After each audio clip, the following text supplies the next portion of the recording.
ជួទឹកភ្នែកកូនឈុំយំបាចេញទៅសមរភូមិពេលនេះជាត្រូវការខ្ញុំការពីខ្សែបន្តអត់ព្រមត្រង់សេជាបន្ទប់គេងកំភ្លើងគឺជាខ្នើយ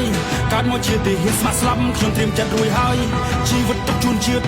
ធៀបទុកជូនអ្នកម្ដាយអាប់ផុតមកត្រាស៊ីនកាន់យូរសវាយជាមួយនឹងម៉ាយកាយកូនប្រុសជាប្តីជាឪពុកលៀស្រុកគ្រួសារមកនៅឆ្ងាយបូជាដើម្បីខេមរាឆនដើម្បីមកភីផស្មាស៊ូប្រូសង្ខាបំរើរដ្ឋាជាខ្មែរផ្លៃខ្លាខ្ញុំផ្សងសច្ចាបំរើការពារយោធាគ្រប់គ្នាដែនកំពូជាមិនថយខ្ញុំមិនរៀក្លាហានប្រយុទ្ធមូមុតសុខសាន្តសត្រូវទាំងផ្លូវឲ្យនៅលែងបានទុំជាតិលើស្មាទុំជ័យលើឯកសន្តានទឹកដីដូនតាបន្សល់តាំងពីបុរាណបើចង់បាននៃរៀងលុសបើចង់សាកសពខ្ញុំហ្វុសឈរជើងលើបន្តខ្សែត្រៀមខ្ញុំទៅហ៊ានរដ្ឋាភិបាលជ្រើកូនខ្មែរថៃគេដូនតាកូនម៉ែចូលព្រៃធ្វើការផ្នែកមកច្បាស់ដោយរ៉ាដាកូនទុកចិត្តខ្លាំងដូចខ្លាទុំជាតិខៀវក្រហមសមមាននឹងគោឈរនៅទីខ្ពស់ថ្ងៃនេះខ្ញុំមានគេជួមក represent ដល់អ្នកមានឈ្មោះដែលសិនព្រីយុទ្ធជនពាក់លីបាខ្មែរសាមគ្គីខ្មែរត្រូវតែរស់ពួកយើងឈ្មោះទៅមុខទាំងអស់គ្នាបងប្អូនយោធាកម្ពុជាខ្ពង់ខ្ពស់ស្លាប់មិនដោឈ្មោះរួមមិនដោសម្ដីឈាមជន់ខ្ញុំជាខ្មែរខ្ញុំអ្នកថៃខ្ញុំអ្នកឲ្យតម្លៃពុតតែខែរសាប្រសាទដល់ស្គមស្កៃខ្ញុំមិនដោភាសាតែខ្ញុំចង់ប្រាប់ថាខ្ញុំមិនដោទឹកដីខ្ញុំហូតចុកខាំអ្នកអ្នកផ្ទះណាស់តែមិនណាច់នឹងជួប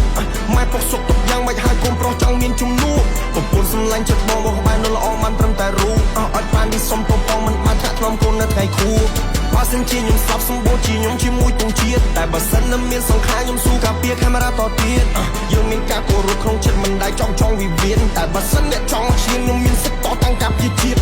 កូនខ្មែរពុញអ្នកហ៊ានកូនខ្មែរពុញអ្នកស៊ូបងគ្រូបាអាចារ្យគោរពដូនតាយើងត្រូវតែរស់ខ្មែរយើងពុញអ្នកខ្លាំងខ្មែរយើងអ្នកចម្បាំងខ្មែរមិនដែលចេញព្រៀបដាក់ឲ្យរៀបបណ្ណាតតាំងកូនខ្មែរពុញអ្នកហ៊ានកូនខ្មែរពុញអ្នកស៊ូបងគ្រូបាអាចារ្យគោរពដូនតាយើងត្រូវតែរស់ខ្មែរយើងពុញអ្នកខ្លាំង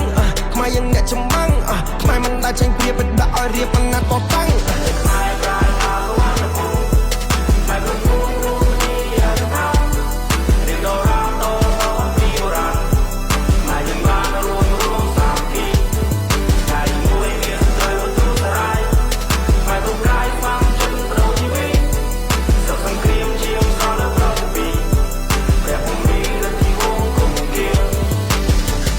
កូនឈុំយំបាចេញទៅសមរភូមិពេលនេះជាត្រូវការខ្ញុំការពីខ្សែបន្តអត់ព្រម